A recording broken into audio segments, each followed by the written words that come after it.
Hi, I'm Katie Lance with Inman and I'm here today with Brian Solis. Welcome. Thank you. Good to have you today. Well, it's good to be here. Thanks. Yes.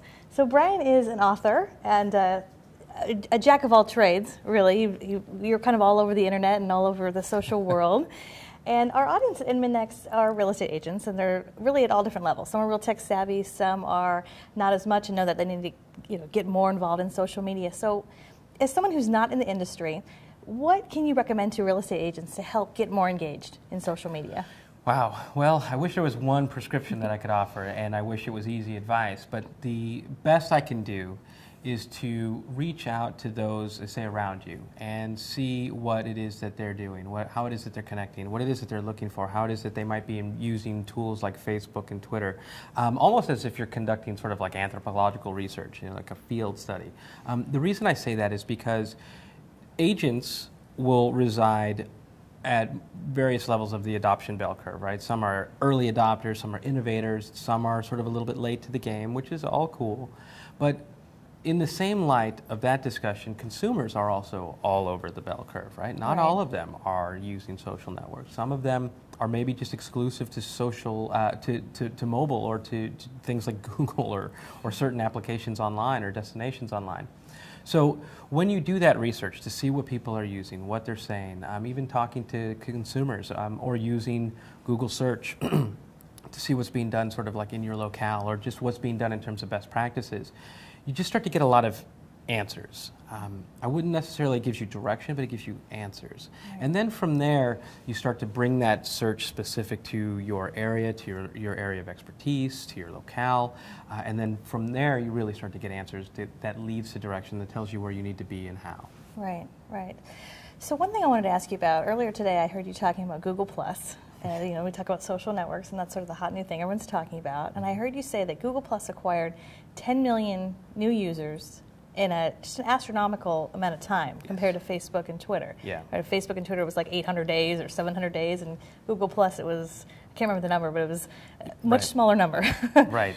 So what are your thoughts about that? And do you have a prediction about Google+? I know no one has a crystal ball, but how do you feel about that? Well, it depends on when this video comes out, because it's probably already gone by now. But yeah, you're right. It took Facebook 852 days to get to 10 million users. It actually took Foursquare 2 years, and it took Google+, I think it was 10 days. It was in 3 weeks, it's already at 20 million. Mm-hmm. There's been a lot of adoption, and what that says is that it's not saying that Facebook is going away, because I know that's what's on a lot of people's minds. What it says is that there is pent-up demand for connectivity, and that consumers are ready to connect with one another for all of the benefits that it does. It's not just about forming a social network, it's about forming an information network where people can share, where people can discover, where people can learn based on who they connect to. And this is actually changing the whole entire game. So for real estate professionals that are watching this, are thinking about investing in websites and landing pages, what you're designing for is sort of the experience of the future. The experience of the future is being totally directed by how people interact with one another in social networks. They're making information come to them, they're making people come to them, and how information finds them is totally dependent on how and who they connect with. Right. So for someone trying to connect with the right person, it's all based on engagement strategies, from conversations to insights to listening to things that express opportunities or that open doors for you to find where someone is, what they're looking for, and how it is that you can help. And then from there, you can actually develop broader engagement strategies. Right. So does someone have to get off Facebook and jump on Google+ then? Yes. No, I'm kidding. I'm kidding. No. Really, it's about this. And this might sound commonsensical, but I'll tell you what. I think no one out there could argue with this. Common sense is very uncommon. But the best common sense advice I could give you is that it's going to be dependent on you and dependent on the people that you're trying to reach. It's about going to where they are.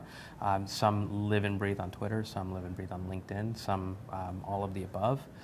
But finding the balance based on what people are saying. And those search boxes in those networks are there for a reason. And you can click on the advanced option and bring it down to your location, bring it down to your area of expertise to see what people are saying about you. Or use tools, for example, like Researchly, where you could see not only what people are saying and how they're expressing themselves and what they're looking for, but also who they're connected to and who and where they live and how often are they using those keywords. So you could see, prioritize your opportunities. Right, and I think that's a great point. Don't just jump on the next bandwagon, but do a little bit of research. And I think that it's research.ly, is that right? Research.ly is one of the tools that I use. That's fantastic. Now, I'll just promote this. You have a book coming out, too. I'm a big fan of Brian. His book, Engage, was a bestseller, and a lot of great tips. If you haven't read that, I recommend you read it.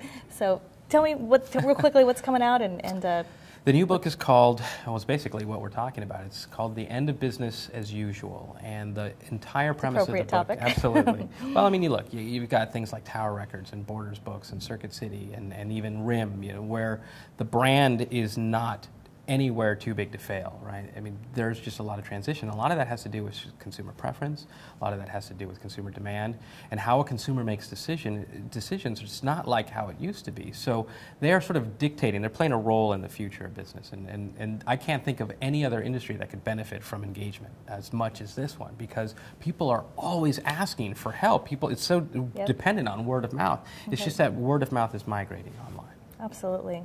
Absolutely. I should probably add, too, because that sounded totally like generic. It's not that it's migrating online as much as it is that people are living online. They're living social. They're highly connected. In fact, if you look at the millennial, when they're awake, they're only away from their phone for less than an hour a day. Even when they sleep, it's within arm's reach. So they are always connected. And it's not that we have to always be connected. It's just that we have to understand how they're connecting, why, and when is the opportunity that we can engage with them to actually help them make a decision. Right. Yeah, it's certainly changed. I mean, gone are the days of the big clunky desktop, and people have...